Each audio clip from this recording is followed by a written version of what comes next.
compilers will run under other schema. And this is important if you want to bootstrap it. We got lead stuff in the standard library. We have regex support, we have in-memory queryable data, we have XML support, and we have HTTP support, client and server. This is included in all deployments.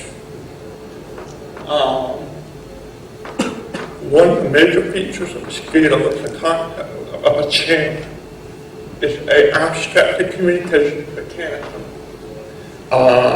We have a cryptographic channel, which means you can end anything you want to communicate. We provide the cryptographic services, and it's very easy to implement secure communication using Mosquito.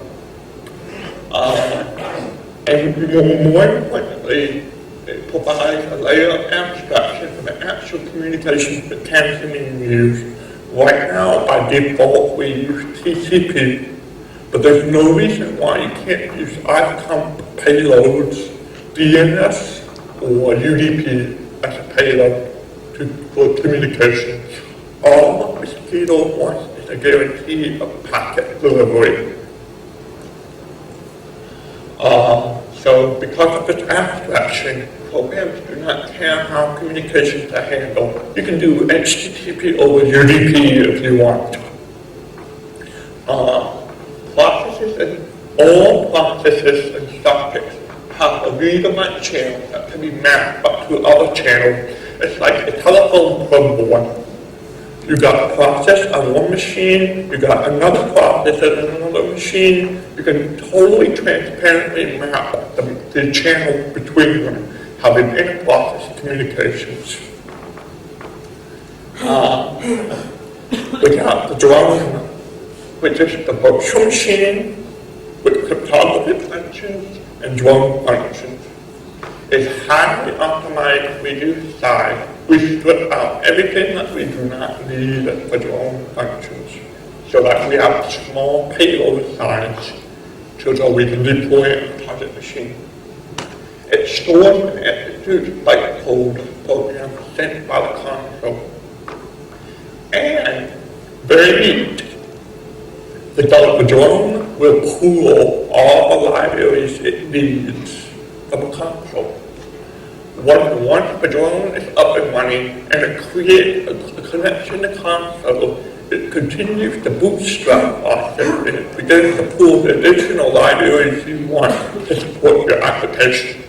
And it's done automatically.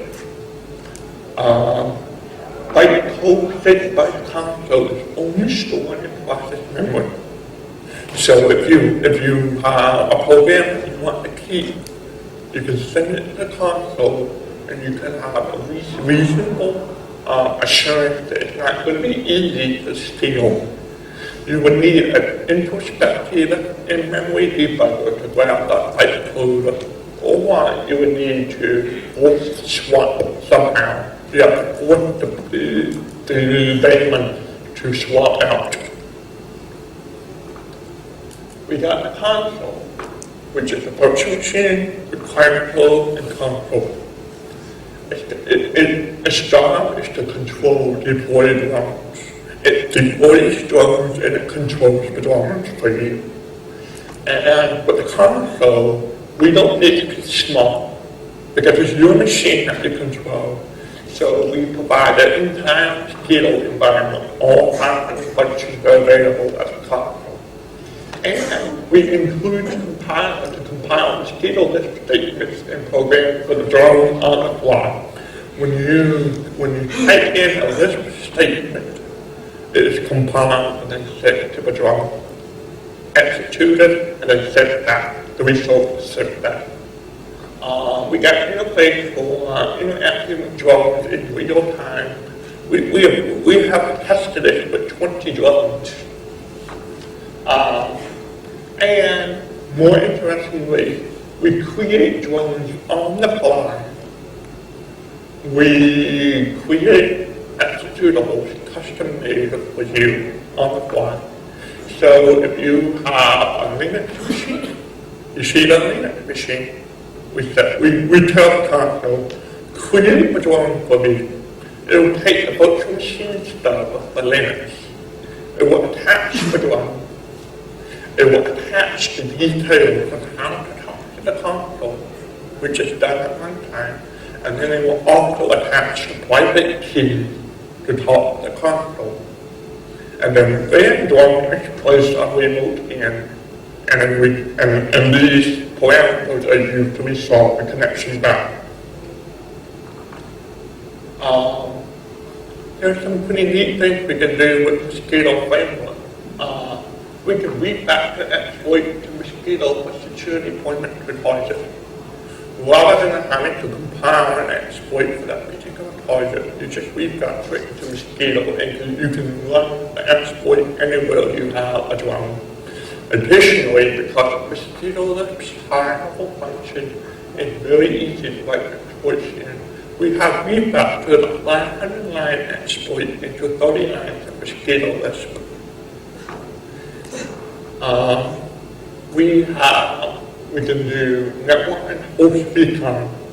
When you do network and host recon and remote host, the results are transmitted back securely, so it doesn't compromise the client. Because Mosquito can run on anything under the sun, if you write your program from Mosquito-Lisp, it will run anywhere. So if you have auditing tools, you write an auditing tool, you can deploy it, you can do change control. All dependencies are resolved by the console.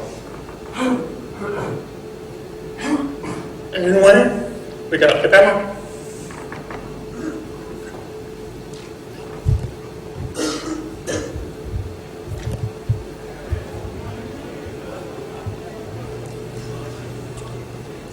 Alright, we are in the demo directory.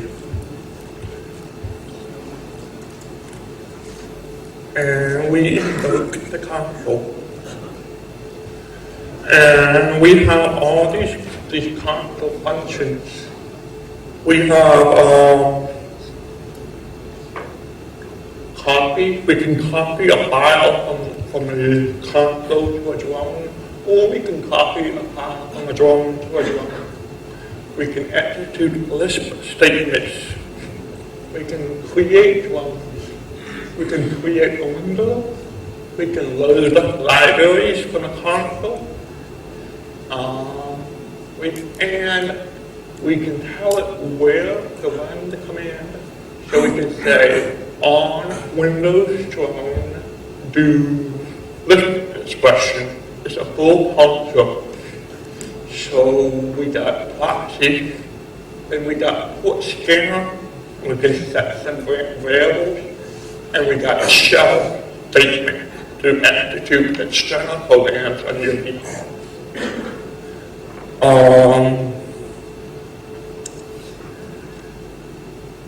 Then, one of the first things we want to do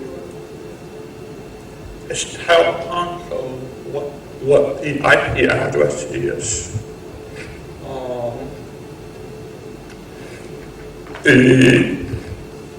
This is the network that we'll be working from. That's the virtual machine network that is we'll use for the demo. So,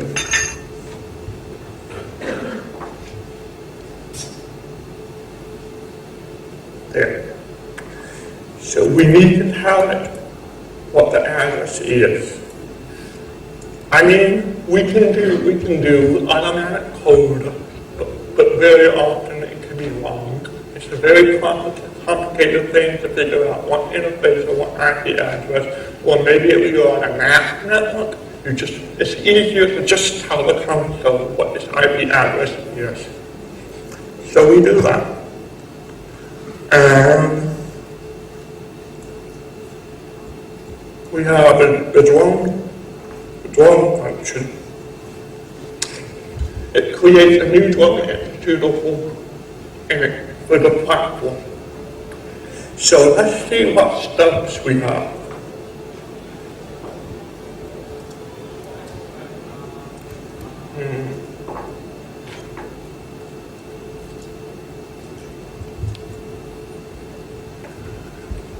we have all these stubs.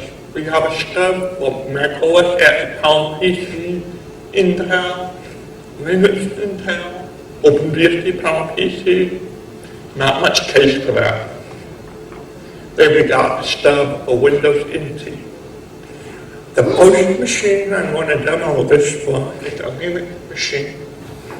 So what we want to do is we want to create a Linux stub. Drone, Linux, drone 1, exe. We need to give it a drone ID. So drone 1, Linux, and we need to tell it what platform the drone is. So, and the drone executable is created, and now here's the incoming socket connect on that port. We can specify what port, but right now it will pick it randomly. So the first thing we want to do is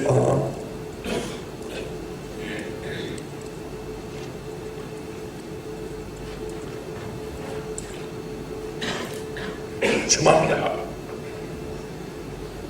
There.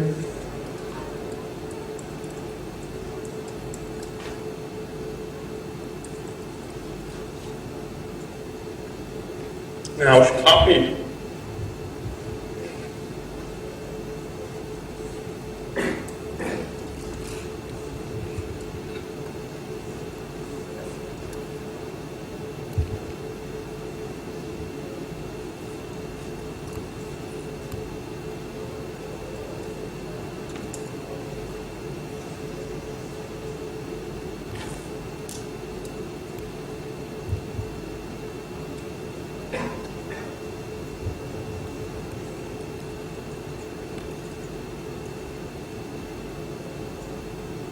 Now, here we got the key change process.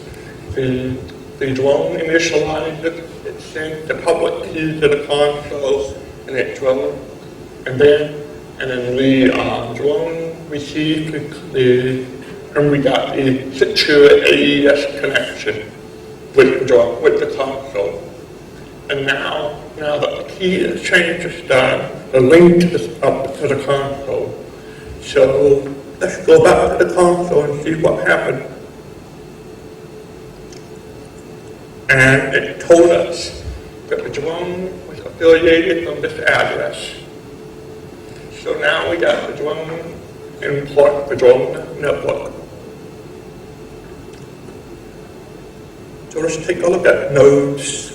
And we got the list of nodes here. Now, again, we have to tell the drone what address it is, but not yet. Let's see what we can do on drone 1, and then it's do +35. Pretty simple. It looks simple, but what's happening here is actually very complex.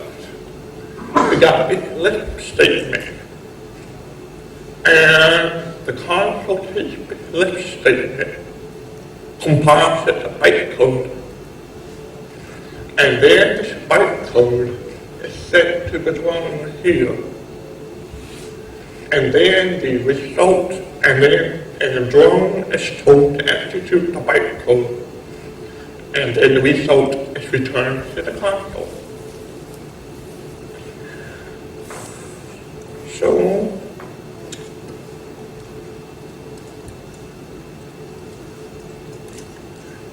for easier use, we can change the context. We got the drone 1 Linux. That means we change the context so that all commands are issued to that particular drone. Let's see if we can find some other targets.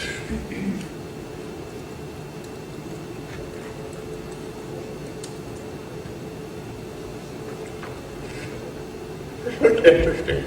A Windows box in the hosts file here. We got a Windows box in the hosts file here. So